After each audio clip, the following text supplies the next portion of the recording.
هاي، ازيكم عاملين ايه؟ رب تكونوا كويسين. فيديو النهارده هيبقى الفيديو المنتظر بتاع كل سنه، هتكلم فيه عن كل المنتجات اللي انا حبيتها في 2023 وقابل ان انا اكررها في اي وقت. فسامحوني لو الفيديو بقى طويل شويه. وكمان انا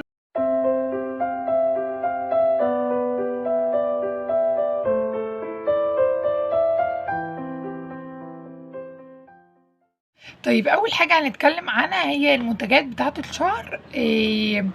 انا هتكلم عن كل حاجه كده، يعني في المختطف السريع، علشان كل منتج انا هتكلم عنه اكيد اكيد اكيد انا كنت مصوره عنه فيديو بادق ادق تفاصيله. فكل منتج انا هتكلم عنه هاخده خطفه سريعه كده عشان الفيديو ما يكونش طويل قوي. ولو عايزين تعرفوا تفاصيل المنتج او حلو ليه وحش ليه هكذا، ممكن نتفرج على الفيديو الخاص بيه، هيبقى اللينك بتاعه في الديسكريبشن بوكس تحت. فاول حاجه انا هبدا فيها في منتجات الشعر، عايزه اقول لكم الشعر من الحاجات اللي انا جربت له كتير قوي قوي قوي، لانه زي ما انتم عارفين ان انا الفتره اللي فاتت ما كانتش ألذ فتره بالنسبه لي، وشعري كان بيقع فيها كتير قوي قوي قوي قوي قوي، كان بيقع بطريقه مش طبيعيه. فمن الحاجات اللي ظبطت معايا الحوار ده هو اللوشن بتاع تريكولاب. اللوشن ده تحفه لتساقط الشعر بجد. بعد كده هيبقى رقم 2 معانا هو الماسك بتاع تريكس. عايزه اقول لكم ماسك تريكس من الماسكات التحفه للشعر، بتنعم الشعر وبتديله ترطيب كويس قوي وبتهدي هيشان الشعر جدا. بس ماسك تريكس انا ما كنتش بستخدمه الفتره دي قوي، يعني انا جبته في بدايه السنه وخلص معايا، بس انا ما جربتوش تاني لاني بجرب بدائل ليه، بحيث ان انا معرفش بصراحه سعره دلوقتي وصل كام، فممكن سعره يبقى غالي شويه. فانا بجرب بدايل ليه علشان لو سعره مش مناسب حد اقدر ان انا ارشح له البدايل بتاعته، بتبقى حاجه بنفس الافكت بتاعه. بعد كده هيبقى رقم 3 معانا هو الشامبو بتاع الوكيتا. شامبو الوكيتا تحفه لتساقط الشعر، بينيم الشعر، بيهديه يعني، بينيمه بجد، وبينعم الشعر وبيهدي تساقط الشعر، لان هو اصلا لتساقط الشعر. فالوكيتا من الشامبوهات الجميله قوي، مع التريكولاب هيديك افكت جامد في تساقط شعرك. بعد كده الشامبو بتاع ايبا فاكس او ايبا فيكس ده، عايزه اقول لكم الشامبو ده من الشامبوهات برضو الجميله قوي اللي انا جربتها، طبيه، بتنعم الشعر وبتهدي هيشان وبتدي الشعر ملمس تحفه تحفه قوي قوي قوي قوي قوي. بس ممكن البعض ما يحبوش لانه ما بيعملش رغوه جامده في الشعر وما بيشطفش في فروه الراس قوي. لو انت عامله حمام زيت او حاجه، انا بنصحك بلاش تستخدميه لو انت عامله حمام زيت، يعني ممكن تشوفي بيه شعرك في العادي. بس لو انت عامله مثلا ماسك في شعرك او عامله حمام زيت ومحتاجه حاجه جديده عشان تنضف الشعر خالص ميبقاش فيه بواقي خالص، فلا ده مش هينفع معاك، ده هتجيبيه طبي تبادلي لو انت يعني هي تغسلي بيه فروه راسك عادي. انما عامله حمام زيت فهنبقى محتاجين شامبو اقوى شويه عشان ينضف الشعر كويس. وكبديل برضو لو عايزه حاجه اقوى وطبيه هيبقى معاكي الوكيتا، تحفه تحفه تحفه. بعد كده التو شامبو بتوع القشره. اول واحد الموف ده، اللي انا بجد انا ما بعرفش اقول اسمه، بجد انا ما بعرفش اقول اسمه. بس عايزه اقول لكم ده من الشامبوهات الجميله قوي اللي انا جربتها مؤخرا للقشره، تحفه لقشره الشعر. بس عايزه اقول حاجه صغيره فيه، انا مش فاكره اذا كنت قلتها في الفيديو بتاعه ولا لا، بس لما انت تستخدميه على شعرك هتلاقي القشره بتنطر في شعرك نفسه، القشره منطوره في شعرك بس مش في الارضيه. ده ليه؟ لانه بينظف الفروه فبينطر القشره لبره، فهتلاقي القشره منطوره في شعرك نفسه، يعني هتلاقي الشعر مرمي عليه القشره كده. فما تلاقيش، هو كده شغال معاكي كويس وهو ده كده مفعوله. ده تحفه قوي قوي قوي. وفي التاني داجو شامبو بتاع القشره، داجو ده تحفه، بس الفرق بينهم انا معرفش داجو دلوقتي بصراحه وصل كام، بس داجو اعلى شويه من التاني، فانت شوفي انهي المناسب ليكي اكتر وهاتيه. بعد كده هيبقى الكريم بتاع منك الازرق ده. عايزه اقول لكم الكريم ده برغم من انه سعره صغير جدا بس ترطيبه تحفه، يعني سعره قليل قصدي، بس بجد ترطيبه تحفه قوي. انت هتستغربي ان ازاي حاجه بالرخص ده او بالسعر ده بتديكي ترطيب كويس قوي للشعر، وبتدي ترطيب للشعر ممكن كريمات غاليه ما تعرفش تدي الترطيب ده. بعد كده السيرم بتاع كريستال ده. السيرم ده اللي انا قعدت اتكلم معاكم واقول لكم اتاكدوا ان احنا جايبينه من، ان انتوا جايبينه من محل كويس ومش عارف ايه. السيرم ده تحفه تحفه لتنعيم الشعر، بينعم الشعر بطريقه مش كويسه. بس نصيحه قبل ما تستخدميه على شعرك تكوني غاسله شعرك كويس ومرطبه شعرك كويس قوي، حاطه مثلا ماسك ترطيبه عالي فيبقى مرطب لك شعرك كويس عشان تشوفي افكت منه.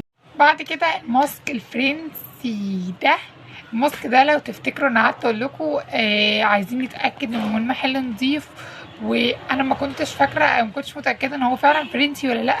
بس عايزه اقول لكم الماسك ده من الماسكات اللي انا جربتها تحفه لترطيب الشعر، بترطب الشعر بطريقه مش طبيعيه.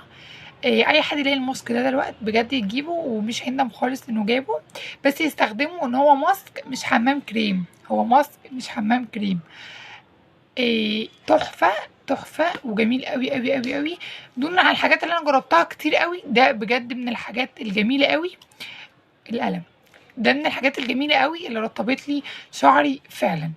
بعد كده هيبقى الزيت بتاع تريشوب، زيت تريشوب قديمه عندي مش لسه مشتريها السنه دي، بس هيوفر معاكي كتير قوي لانه في مجموعه زيوت جامده، فهيوفر معاكي بدل ما تروحي تجيبي كل زيت لوحده هو عاملك ميكس زيوت كله، فهيوفر عليكي فكره ان انت تروحي تجيبي كل زيت لوحده وتعملي ميكس. ده هيبقى التكلفه بتاعته اعلى بكتير من ان انت تروحي تجيبي زيت واحد مليان فيه كل الزيوت اللي انت عايزاها، وهينعم ويطول ويغذي وهيوفر معاكي.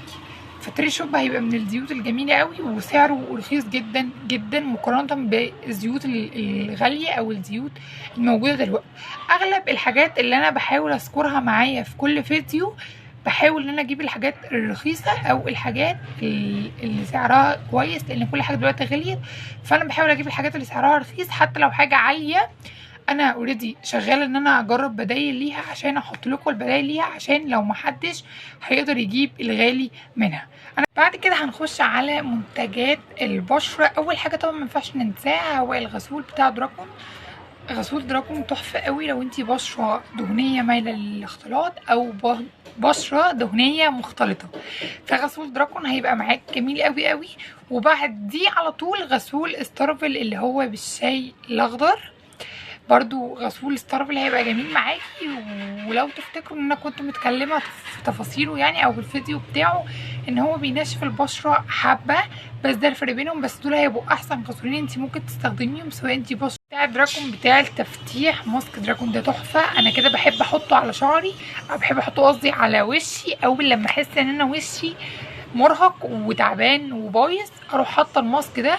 انا مسمياه راحه البشره او نعنشه البشره لانه بينعنش لي وشي بطريقه مش طبيعيه. بعد كده هيبقى السكراب بتاع ريفنينج او اهو ده، عشان برضو لو انا بقول اسمه غلط. ده برضو من السكرابات اللي سعرها حلو قوي قوي قوي ورخيصه، وبتنضف البشره وبتشيل الجلد الميت وبتخلي البشره منعشه. بعد كده هيبقى فيوسودين. طبعا لو انت عندك حبوب او بيطلع لك حبوب في البشره فهيبقى فيوسودين. يعني انا عندي حبايه هنا اهو، دي عليكي وعلى فيوسودين، ده هينجز معاكي قوي في حوار الحبوب. ولاثار الحبوب ماربلين او ماربلين.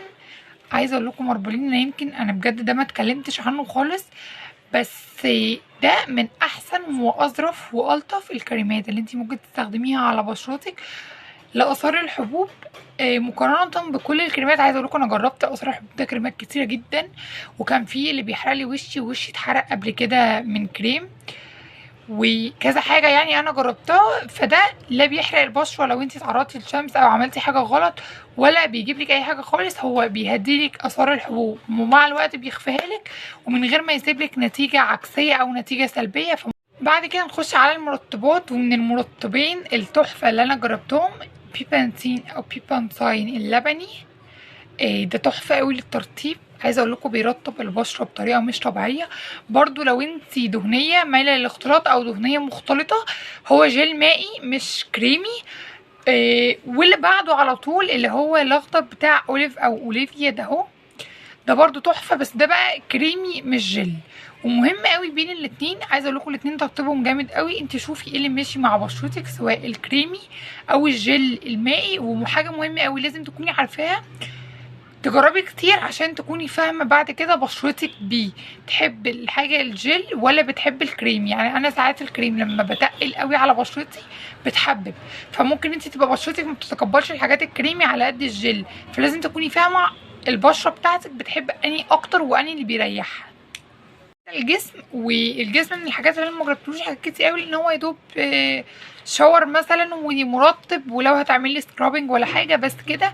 بس اول حاجه انا جربتها في حاجه الجسم هو الشاور بتاع فريده. الشاور بتاع فريده مش محتاجه ان انا اتكلم عنه خالص، واكيد في ريفيوهات كتير قوي عنه. بعد كده المرطبات، اول مرطب بتاع جونسون من المرطبات اللي هو الزيت، من الحاجات الجميله قوي اللي بترطب البشره بالذات. بترطب الجسم، معلش، بترطب الجسم بالذات في الشتاء، لان الترطيب بتاعه كويس وجميل قوي. بعد كده المرطب بتاع جليسولايد او جليسوليد، انا ما بعرفش اقول اسمه، انا بجيبه بالشبه كده وبخش اخده من اي مكان انا هشتريه. الاحمر ده بجميع انواعه برده جميل قوي.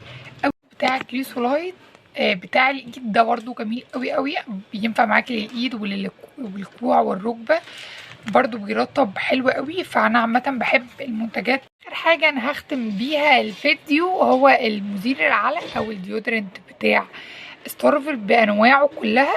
ده برضو كان من الحاجات الجميله قوي اللي انا جربتها. ما بتطلعش ريحه عرق خالص، وبتحافظ على المكان، يعني ما بتساعدش ان المكان يسمر مع الاحتكاك فيه والحاجات دي. فده كان من الحاجات الكويسه قوي برضو اللي انا جربتها. انا كده خلصت الفيديو وخلصت كل المنتجات اللي انا جربتها في 2023 وعجبتني، ودي ممكن اكررها في اي وقت تاني. يا رب الفيديو يكون عجبكم، وكل منتج انا اتكلمت عنه في الفيديو ده، الفيديو التفصيلي بتاعه هيبقى اللينك بتاعه تحت، ممكن نتفرج عليه او ممكن نخش على الشانل ونجيب الفيديو اللي احنا محتاجين نتفرج عنه ونسمعه كامل بأدق تفاصيله. انا خلصت الفيديو وهشوفكم فيديو تاني وجديد. باي باي.